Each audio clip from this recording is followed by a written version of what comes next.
Hello, everyone. Welcome back to Zaria Off Script, episode 2.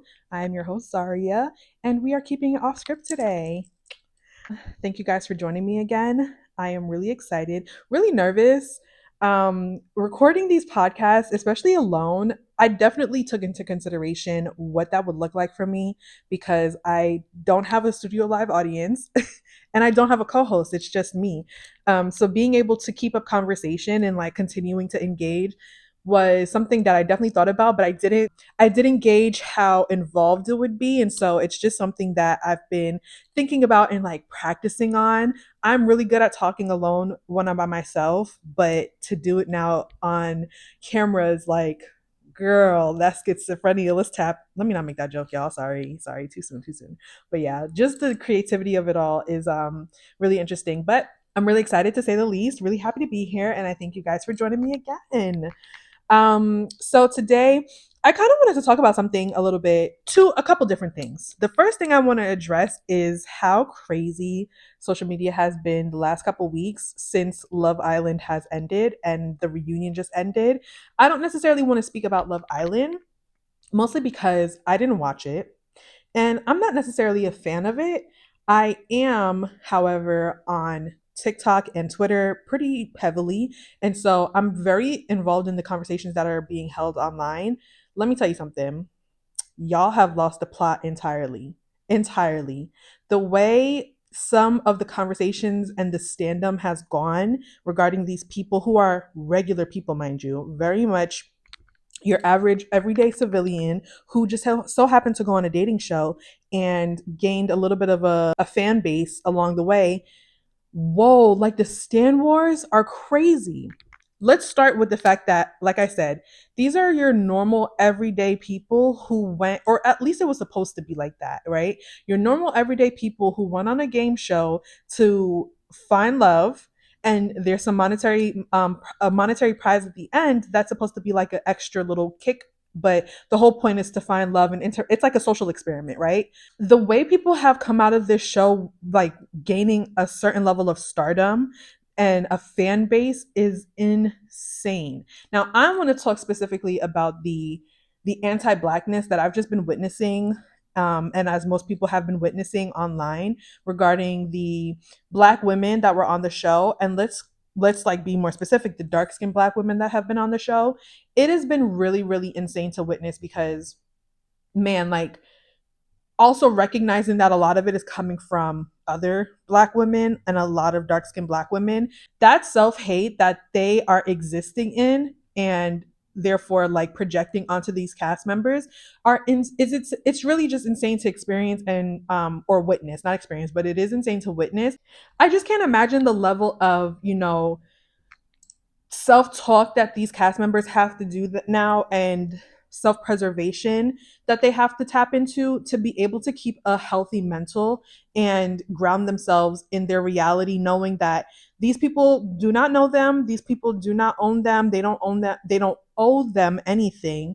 So therefore, like, to it's all chatter, it's all just chatter in your ear, and it's really sad because especially in 2025, you would think that the masses would be looking to uplift these women, considering what black people and black women, dark skinned black women, go through on a day to day basis. But women, and it's women from other countries. I won't name names, but it's women from other countries that are like just saying some of the most vile things you've ever heard from a person about someone that they simply don't know. And so let me not be a hypocrite. I'm going to clear the area now. I've had enough of my own opinions online, whether it was TikTok, Twitter, or anything else in between, about the cast members, like certain cast members that I see. And, I'll make my little commentary. But commentary is where I kind of like draw the line and leave it at. I don't then delve into these persons like their personal lives and insulting their families, or insulting, like being like almost ableist in a way that I'm talking about their mental and calling them just like crazy, attacking their looks, things like that. I think it's okay to comment on someone's character when you're talking about a reality TV show and you're simply commenting on what whatever characteristics and the personality that is being portrayed to you on the TV show, right? We can only go based off of that. This season, season 7, is particularly unique because these people are like mostly online and they have an online presence. Therefore, there's like a little parasocial something something happening between the viewer and the cast member where you have familiarity with them. And so you kind of like, you've seen some stuff from online that you're now seeing on TV that don't really make sense, but you're able to kind of like draw a conclusion, to that. And so you kind of take that for what it is and carry it on.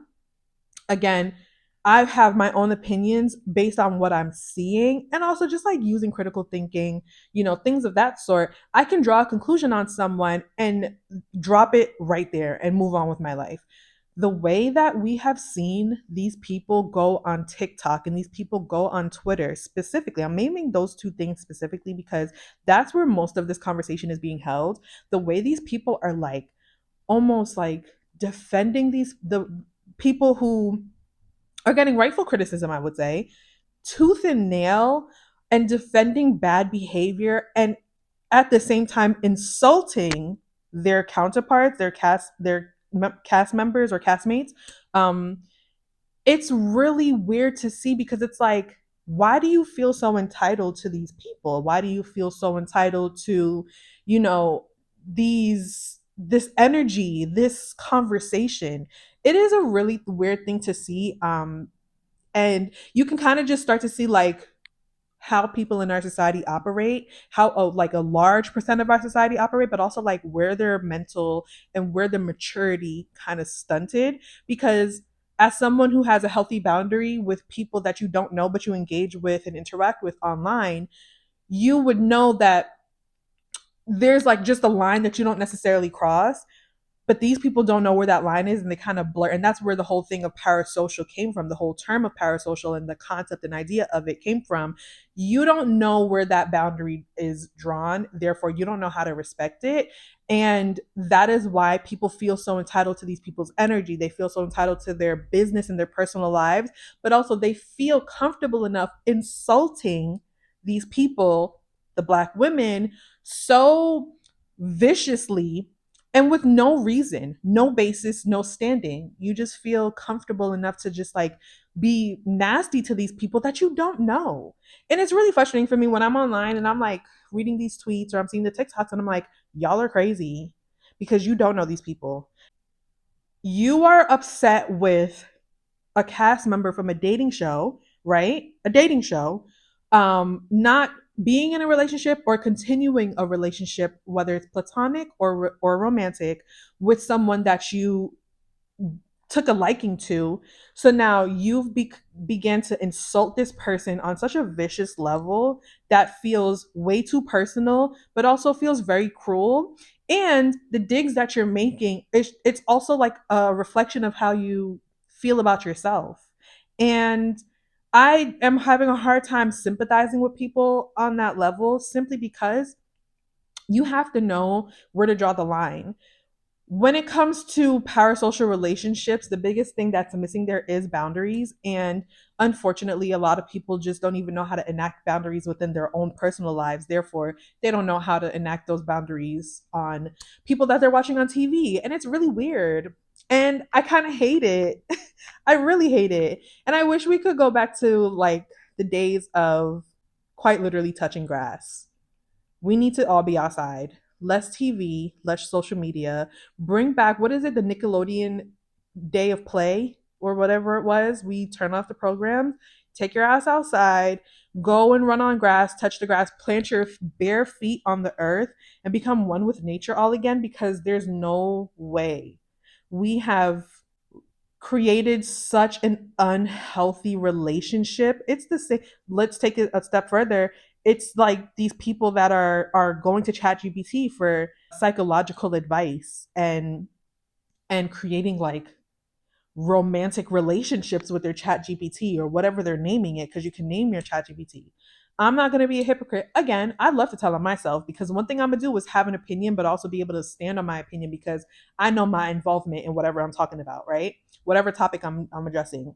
I've used ChatGPT quite a few times, whether it was to help me enhance an email that I'm writing or enhance my resume, but also like look for other like ideas and creative endeavors that I simply haven't thought about. I can say that ChatGPT has been great for those things that I've used it for, because to for me personally, when it comes to being having like a really expansive mind and being just like extra creative, I kind of like I'm at a certain level that if I left it to myself, babe, I would be at a at a corner cubicle in all gray, all brown, typing away hunchback, right? If I hope you're following what I'm saying. So I understand the good that ChatGPT can have, but I know where to draw the line. This is artificial intelligence. It's also a thing of not calling it what it is, and that's why I'm big on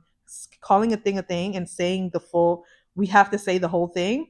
We've taken like calling it AI. You kind of just like in your head, AI, AI, AI. That's your friend. AI is great at artificial intelligence. It is not real. It is a program, coding, artificial intellect that was bought up and initiated and carried out by a human. That is not your friend. AI can't be your friend. AI can't be your therapist. AI is not your lover. It is artificial intelligence. It helps to bring in news on a wider scale or on a grander scale, right? If you're looking for job outlets or specific like um, job postings, it can bring it all to your doorstep for you. It could search the web. If you're looking to deep dive on something, it can bring on the information on a wider scale for you. That is the artificial intelligence doing its job. That's not your boyfriend. That's not your therapist. AI also is not able to give you advice on anything without a bias because it's programmed to you. That's where the artificial part comes in. It's programmed to you, and whatever information you're feeding it, therefore, it's going to give you a response that is beneficial to you, not beneficial to your a healthy boundary or a healthy way of thinking, because it's never going to go against you. I don't know how this conversation became anti AI, but the whole point I'm making is we have to go outside and touch grass. We have to know how to draw boundaries in our personal lives with AI, with our friends, with our family members, and with people that we see online and on TV, because we do not know these people. There's no reason why you feel so entitled to reality TV stars. I love and I grew up on watching vlogs on YouTube and just watching people do their everyday like day in my life or get ready with me, whatever. I love that stuff. And to this day I still love it. But I know how to draw a healthy boundary knowing I don't know these people. I don't know what they have going on. And in the little, it could be anywhere from 3 minutes to 45 minutes to an hour and 45 minutes. That little space of time that I'm watching these people or watching this person and getting an insight, a behind the scenes on their day to day, is only that 3 minutes, 30 minutes, an hour and 30. It's not the whole 24 hours uninterrupted. And so I don't know them. They don't even know me. They don't know that I'm watching them. And that's like also kind of crazy is like these people don't know who you are. You're just a viewer, but they don't there's no it's not a two-way street because I'm watching you, you don't know who I am and you don't know that I'm watching you. You know what I'm saying?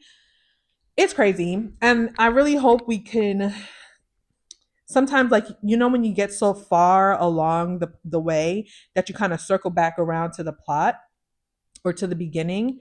I hope we're so far along that we're about to circle right back to the creation into the like the inception of all of this where we can just start over, but we can start over and do it right this time. And I don't know what that looks like. All I know is we have to get back to being outside.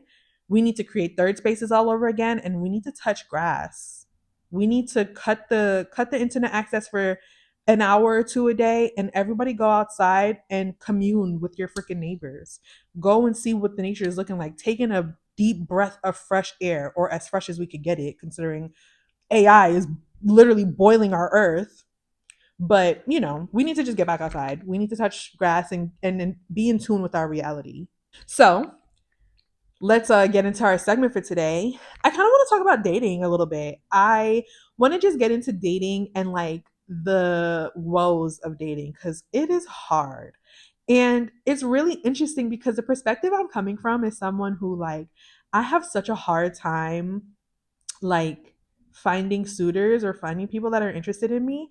And it really has me questioning, like, my desirability. But there's I want to flip that coin.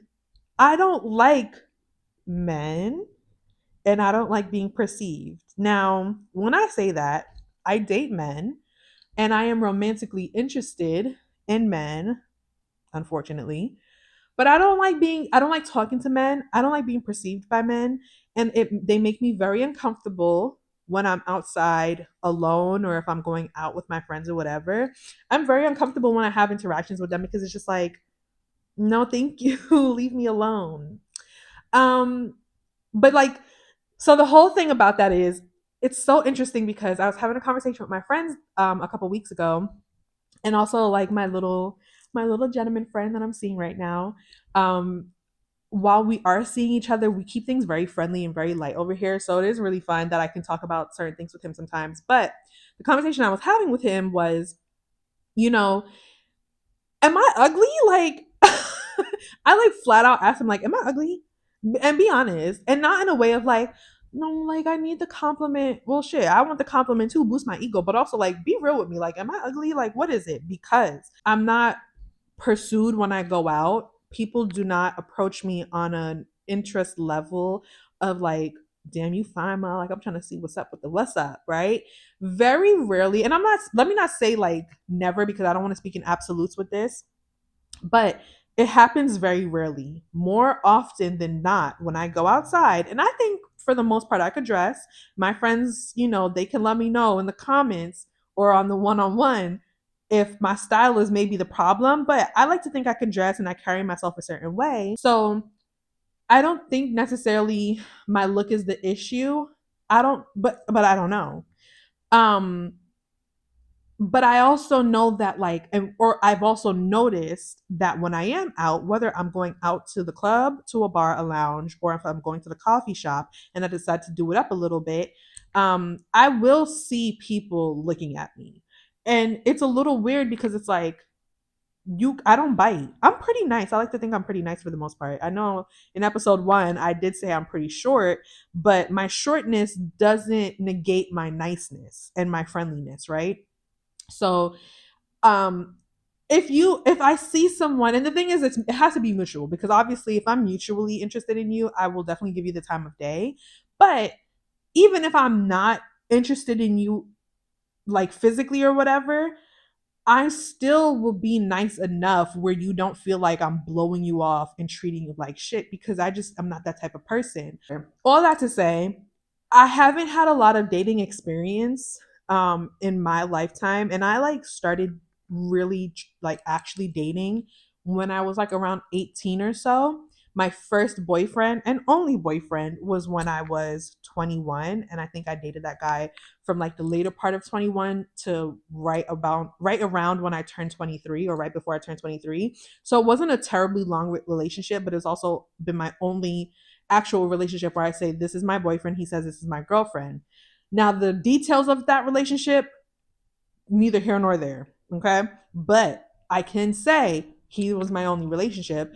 And so, like, I don't have a lot of experience with commitment, but I've have enough experience with situationships. Here's where we go into like different territory, because my experience with situationships came mostly from online dating, right? So, like, with online dating, I like to think that I also been really honest with online as far as like posting photos that were recent, because I'm plus size, and so I want you to know I'm a bigger girl. I don't want you to think I'm posting from when I was 16 or 18 when I was slim and trim, or a little bit smaller than I am now, and then I pull up and damn, right? I want you to see, yeah, she had a body when she was 18, but she got body now and she's 26. Yeah, I want you to see the whole truth and nothing but the truth when it comes to this like online dating stuff. I've never catfished. So all of the or most of the people that I've had situationships with have been from online. I even had someone that I met through Twitter, and I've met a couple people from Instagram. So again, all online, whether it was a dating app or social media, all online. I think I met someone once, maybe in person. And so like or maybe twice. Whatever. That all of that aside, it hasn't necessarily done anything for me and like my maturity as far as dating goes, being that most of my interactions have been from online. So I don't know how to interact with men when I'm out in the real world. And then I think that my disdain for men as like a species and the privilege that they hold and the patriarchy that they exist in definitely contributes to my not so great feelings about them. Are you following me? I feel like I'm saying a whole bunch of everything, but this all comes back to like dating has been really interesting for me because I just don't know how to do it. Um, Everybody will tell you that when you're dating, never put all your eggs in one basket. Hey, babe, not only are all of my eggs in one singular basket, it's one egg. It's one egg. It's half an egg, actually. And I'm holding on to this half egg for dear life. And now my heart is broken and this half a egg running out. And I don't know what to do with myself. I don't know how to have a healthy boundary and healthy relationship when it in the dating world when it comes to these things because I truly do grasp onto the one person that takes interest in me and I take interest in, and I don't expand my horizon from there. So it's hard. I want to exercise. Somebody said something really great I saw online. You have to exercise the muscle of dating the same way you exercise your muscle to grow your biceps, the glutes, the quads and the whatever. If you also want to build up how strict you are as far as like boundaries, we don't do boundary crossing, just like things in that line. I don't know how to do it. I don't know how to do it. And it does not help that I don't, and my face is friendly. I think my face is friendly. So when I go out, people don't approach me. And so it's like, I was asking my mom, like, am I mean? Do I look mean? And truth be told, yeah, growing up in the Northeast, Jersey specifically, and going out in Jersey and going out in New York definitely created this like, I kind of like build a wall to protect myself from the guys that are like aggressive and mean and freaky because like don't come over here with that bullshit. I'm not rocking with that, right? And like living in the South definitely is a whole different territory. But also like to think that I know how to create like moments where if I see someone from across the room, I'm like, okay, hey. Now I'm not showing all 32 right early, like from early, but I'm showing you a little bit of interest, or at least I like to think I am, and maybe I'm not. And so all that to say, I don't know how to build that muscle because I don't get approached enough to be able to say I'm interested in this person, and so we go on a date here, and we go on. I also haven't been taken on a ton of dates. Girl, it's so much. Now follow me again, y'all. We're taking a different path. I like to think, or not like to think, I had a revelation the other day that a lot of like my dating immaturity comes from the fact that I wasn't allowed to date when I was younger, right? I wasn't allowed to date when I was in middle school and high school. Obviously, middle school, like, it's puppy love, but it's still a healthy part of development when, young kids who are going into puberty are experiencing like emotional feelings that is deeper than a platonic type of relationship that you build with someone, to like experience that a little bit and explore it a little bit, and of course with within healthy parameters. I wasn't allowed to have none of that. My mom was not going for none of that shit. My grandmother, I grew up Roman Catholic, not going for none of that shit. My dad, that guy was working. Like my dad, he was working. He had other things. He was occupied. So it's like I didn't have the ability to be able to date enough and also know, like, interact with boys on a deeper level. I don't know how to handle meeting people and like as far as introducing myself and really trying to get into the dating world. I don't know how to do that. And it's weird. It's really weird. I am seeing my friends. Now, it does like it had me at one point questioning my self-worth and affecting my self-esteem just a tiny bit because again, plus size women, most of my friends are smaller than me and they're beautiful. So I'm just like, damn, like, am I really just the fat friend? Am I the duff? The dumb, ugly fat friend? Like, what's tea? Even now in my big age, going out as an adult and going out with my friends and seeing them get approached and seeing them, the drinks are bought for them and stuff like that, but not for me. It's like, what am I doing wrong or what am I missing? I like to think I carry myself in a certain way, so I think people know that I'm not with the nonsense. Don't approach me on BS. But even down to just like, hey, can I buy you and your friend a drink? I got asked that maybe once or twice. And I didn't even know how to, I just get my friends like, y'all want a drink? Okay. And that's it. I don't know. Like, I don't know. I don't know. So it's like, I'm definitely have been thinking about that for a while, trying to process what that looks like for me as a young woman dating and a young woman in a different environment trying to date. It's been very, very, very tough. But I don't like to pity myself, and I'm not going to pity myself in the, oh, what was me? Like, I'm just so lonely and ugly, and it never gave that. It never gave that.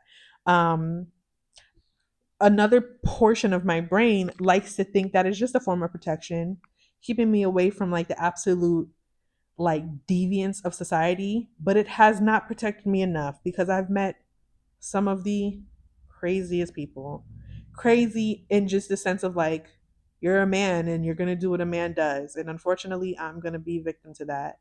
So I'm not having a great time as far as that part goes. But it's protected me enough where I haven't met like crazy psychopathic serial killers. Thank you, God. All right, guys. So in this next segment, I'm gonna read Reddit stories, and I kind of want to make that like our thing on this podcast. Reading some Reddit stories that coincide with the topic that we talked about. So for today, I found a story that had to do with dating, and this one is kind of crazy. All right. So I pulled from Am I the Asshole? And the title is My girlfriend downloaded dating apps while we were taking time apart for a few days. Should I be concerned? So my girlfriend and I had a disagreement, and she decided to take some space by going to Italy for a few days. We didn't explicitly agree on breaking up or seeing other people, just some time apart. While she was there, she downloaded dating apps and matched with some guys. She didn't message anyone or take it further, but when I found out and asked her about it, she said she did it because I was giving her the silent treatment after our fight.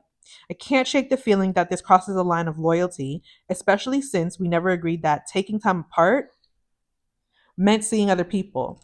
It makes me question how seriously she takes our relationship. At the same time, I don't know if I'm overreacting since she technically didn't do anything beyond matching. Would this be a deal breaker for you? How would you handle this? And I'm going to answer his question right away. This is definitely a deal breaker for me, and I would be leaving that relationship. And I'm going to tell you exactly why. Not only did you say that you guys just took time apart, whether that means you decided to take a break, or whatever that looks like for you. But you specifically mentioned that we never agreed on seeing other people. You are still in a relationship.